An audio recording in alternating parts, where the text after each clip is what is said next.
മണവാളൻ YouTuber മണവാളൻ അറസ്റ്റിലായിരിക്കുകയാണ്. ഒരു hot news ആണ് വെല്ലവന്റെയും ചാനലിൽ വന്നിട്ടുള്ളത്. ആ ന്യൂസ് അതുപോലെ തന്നെ സ്ക്രീൻ റെക്കോർഡ് ചെയ്ത് ഞാൻ ഇവിടെ കാണിക്കുന്നത് കേരളക്കുട്ടൻ വിക്കിന്റെ മറ്റൊരു വീഡിയോ ഇന്നത്തെ ദിവസം തന്നെ. അതൊരു ഹോട്ട് ന്യൂസ് ആണ്, അതുകൊണ്ട് കാണിക്കുകയാണ്. ഞാൻ കയറിയപ്പോഴും എല്ലാമാരും ഇട്ടിട്ടുണ്ട്. ഞാനും ഇടും എനിക്കും കണ്ടില്ല വാടാ ബാബാ. പക്ഷെ എന്താണ് മണവാളനെ സംഭവിച്ചതെന്ന് നമുക്ക് നോക്കാം.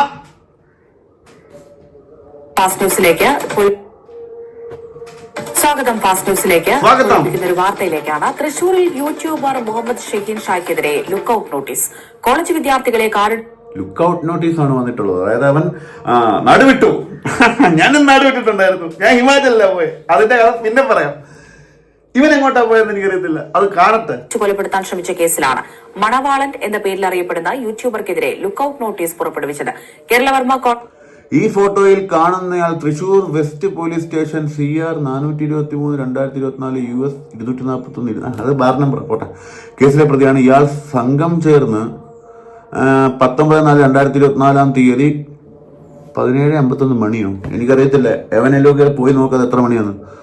തൃശൂർ കേരളവർമ്മ കോളേജ് റോഡിൽ വെച്ചാണ്. കേരളവർമ്മ കോളേജിലെ 2 വിദ്യാർത്ഥികളെ വാഹനം ഓടിച്ച് കൊല്ലാൻ ശ്രമിച്ചു എന്നാണ് കേസ് വന്നിട്ടുള്ളത്. അതായത് IPC സെക്ഷൻ എനിക്കറിയത്തില്ല, നോക്കിയിട്ട് പറയാം.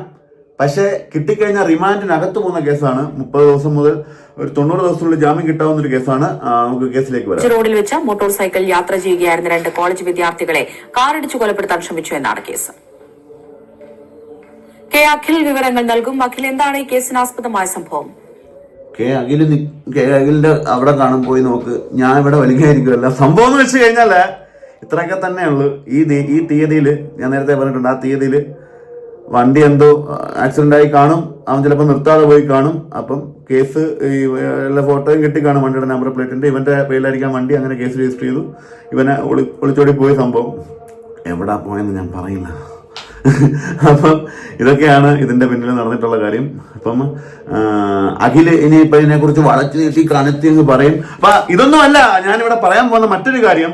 നമ്മൾ വാഹനം ഓടിക്കുന്ന അല്ലെങ്കിൽ വാഹനവുമായി ബന്ധപ്പെട്ട ആൾക്കാരാണ് നമ്മളെല്ലാവരും. വാഹന പ്രേമികളാണ്. അപ്പൊ നമ്മളെ വാഹനം ഓടിക്കുന്ന അങ്ങനെയൊക്കെയുള്ള പ്രേമം നഷ്ടപ്പെടാൻ വളരെ സാധ്യത കൂടുതലാണ്. കാരണം മോട്ടോർ വെഹിക്കിൾ ഡിപ്പാർട്ട്മെന്റിന്റെ ഭയങ്കരമായ നിയമങ്ങളാണ്.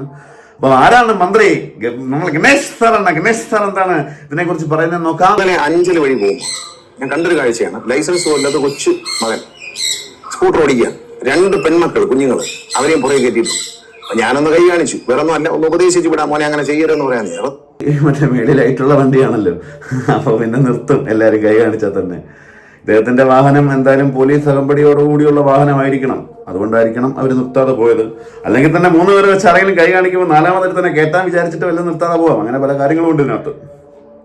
നിർത്താതെ പോയി. ഞാൻ ഉദ്യോഗസ്ഥന്മാർക്ക് നടപടി കൊടുക്കും. അവരെ കുഴപ്പമില്ല. കുഞ്ഞുങ്ങളെ നമുക്കൊന്നും ചെയ്യാത്തില്ല. അവരെ തിരുത്തേണ്ടത് അമ്മമാരാണ്, അച്ഛന്മാരാണ്. വണ്ടി ഉടമസ്ഥനാരും അവരുടെ ലൈസൻസ് റദ്ദാക്കാൻ പറഞ്ഞു. രജിസ്ട്രേഷൻ വണ്ടിയുടെ അതാണ് ഒരു കാര്യം മനസ്സിലാക്കണം. ഒരു ചെറിയ കുട്ടികൾ മനസ്സിലാക്കുക. നിങ്ങൾ ഈ 18 വയസ്സിന് മുമ്പ് വണ്ടി ഓടിക്കുകയും അത് പിടിക്കുകയും ചെയ്ത് റിപ്പോർട്ട് ചെയ്താൽ 5 വർഷത്തേക്ക് നിങ്ങൾക്ക് ലൈസൻസ് എടുക്കാൻ ടെസ്റ്റിന് പോലും പറഞ്ഞത്. നിങ്ങൾ ഇന്ത്യയിൽ എവിടെയും പോയിട്ട് പിന്നെ 18 വയസ്സ് 23 വയസ്സാകാതെ പിന്നെ നിങ്ങൾക്ക് ലൈസൻസ് കിട്ടത്തില്ല. അതുകൊണ്ട് ആവശ്യമില്ല വണ്ടി എടുത്ത് ഓടിക്കരുത്. ഈ 3 കുഞ്ഞുങ്ങൾ പോകുന്ന ഞാൻ കണ്ടതാണ്. അത് അദ്ദേഹം പറഞ്ഞു തരുന്ന കാര്യങ്ങൾ ശ്രദ്ധിക്കുക. കാരണം നമുക്ക് വാഹനം വേണമെങ്കിൽ ഓടിക്കാം. പക്ഷേ പിടിച്ചാൽ ഒരു പിടി വീണ് കഴിഞ്ഞാൽ നിയമത്തിന്റെ വഴിയേ അവർ പോകത്തുള്ളൂ. നിയമം ഇതാണ്.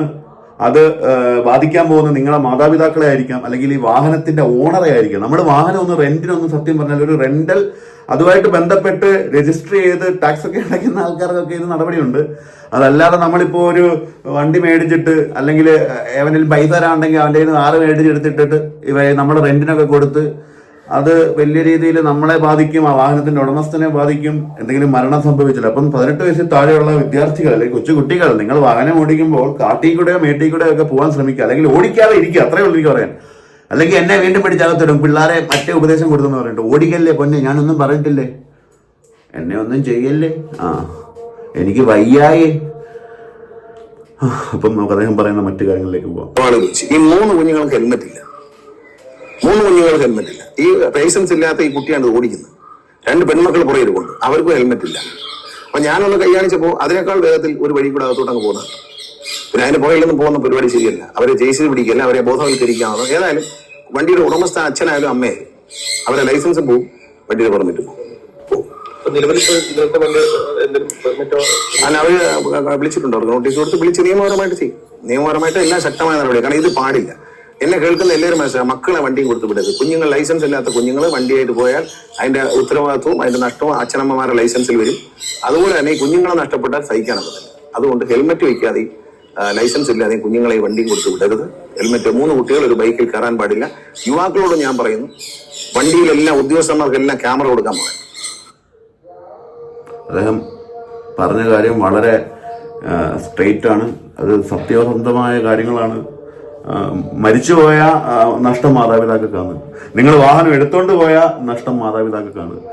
അപ്പം നിങ്ങൾക്ക് അതിനുള്ള പ്രായം തികഞ്ഞു എന്ന് വന്നതിന് ശേഷം മാത്രം അതിൻ്റെ അടുത്ത ഘട്ടത്തിലേക്ക് കടക്കുക.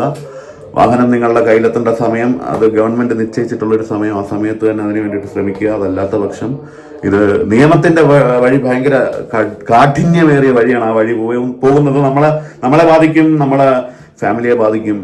ഞാൻ നിയമത്തിന്റെ വലിയൊരു കാഠിന്യത്തിലൂടെ പോകുന്നതാണ്. ചോദിക്കണം കേട്ടോ, താഴെ വന്ന് അണ്ണാ അണ്ണനെ പിടിച്ചിട്ട് എന്താ വായന്ന്. അപ്പൊ അദ്ദേഹം പറയുന്ന മറ്റു കാര്യങ്ങളിലേക്ക് കിടക്കാം. നാട്ടുകാർക്കും ഉണ്ട് ഇനി ഒരു ചെറിയ മാറ്റം വരുത്തിക്കൊണ്ട് വീഡിയോ ഷൂട്ട് ചെയ്യാം. ആർക്കാണെങ്കിലും വണ്ടിയിൽ ഡാഷ് ക്യാമറ വെച്ചിട്ട് ഇത്തരം നിയമലംഘനം ഷൂട്ട് ചെയ്യാൻ സാധനം എഡിറ്റ് ചെയ്ത് ഞങ്ങൾക്ക് അയച്ചു തന്നാൽ. ഇപ്പോൾ സിറ്റിസൺ ആപ്പ് ഉണ്ട്, അതിലൊരു ചെറിയ മാറ്റം വരുത്തുകയാണ്. അതിലേക്ക് അയച്ചു കൊടുത്തു കഴിഞ്ഞാൽ ഫൈൻ അങ്ങ് വീട്ടിൽ ചെല്ലും. നിങ്ങൾ അയച്ചു തരുന്ന വീഡിയോയ്ക്ക് സത്യസന്ധമായ നിയമലംഘനം കണ്ടു കഴിഞ്ഞാൽ കർശനമായ നടപടി, അടിക്കാവുന്ന ഏറ്റവും വലിയ ഫൈൻ അടിക്കും.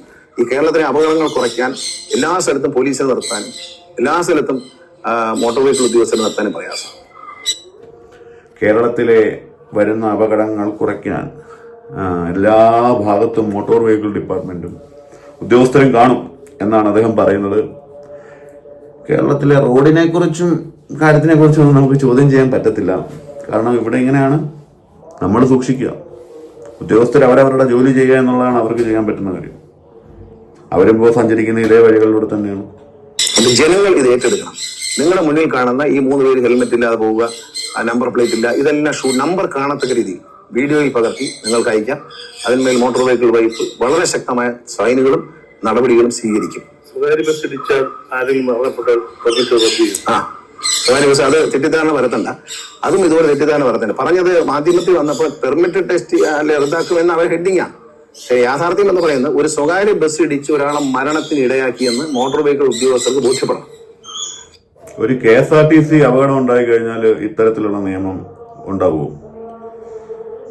ബസ് അത് ഗവൺമെന്റിന്റെ ബസ്, അത് സ്വകാര്യം അല്ലെങ്കിൽ സാധാരണക്കാരനായ ഒരു മനുഷ്യന്റെ, ഗവൺമെന്റും സാധാരണക്കാരനായ മനുഷ്യനും തമ്മിലുള്ള വ്യത്യാസം.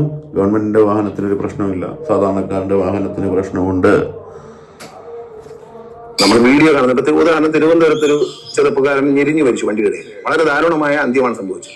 അത് പ്രൈവറ്റ് ബസ്സുകാരന്റെ കുറ്റമാണെന്ന് ഫോട്ടോ കാണുന്ന, വീഡിയോ കാണുന്ന ഏതൊരു വ്യക്തിക്ക് മനസ്സിലാവും. അതുപോലുള്ള പെർമിറ്റുകൾ റദ്ദാക്കും. പ്രൈവറ്റ് ബസ് ഓണേഴ്സ് ഈ വീഡിയോ കാണുന്നുണ്ടെങ്കിൽ നിങ്ങൾ ശ്രദ്ധിക്കുക. ബസ് ഡ്രൈവർമാർ ശ്രദ്ധിക്കുക. പ്രൈവറ്റ് ബസ് നിങ്ങളെ അത് നല്ല രീതിയിൽ ബാധിക്കും നിയമം. പക്ഷെ KSRTCക്ക് അപ്പോഴും അത്തരത്തിലുള്ള കാര്യങ്ങളൊന്നും അദ്ദേഹം പറയുന്നില്ല. എന്തു തന്നെയാണെങ്കിലും കൊച്ചു കുട്ടികൾ വാഹനം ഓടിക്കുന്നതുമായി ബന്ധപ്പെട്ട് അദ്ദേഹം പറഞ്ഞു തന്ന കാര്യങ്ങൾ കേൾക്കുക. KSRTC ഡ്രൈവർമാർ മാറി നിൽക്കുക. നിങ്ങളൊക്കെ ഇത് ബാധകമല്ല. സ്വകാര്യ ബസ് ഡ്രൈവർമാരും സ്വകാര്യ ബസ് ഉടമസ്ഥനും ശ്രദ്ധിക്കുക. മണവാളാടേ പോയിട്ടൊക്കെ വാ, ഞാൻ ആ വഴി പോയവനാ. വലിയ പാടൊന്നുമില്ല. വന്ന് ഒന്നെങ്കിൽ മുൻകൂർ ജാമ്യം നീ എടുക്കണം, അതുമല്ലാന്നുണ്ടെങ്കിൽ വന്ന് റിമാൻഡ് അകത്ത് കയറി ഇറങ്ങണം. ദിസ് ഇസ് കേരള ജനക്കൂട്ടം വിക്കിത്താക്ക്. നമസ്കാരം.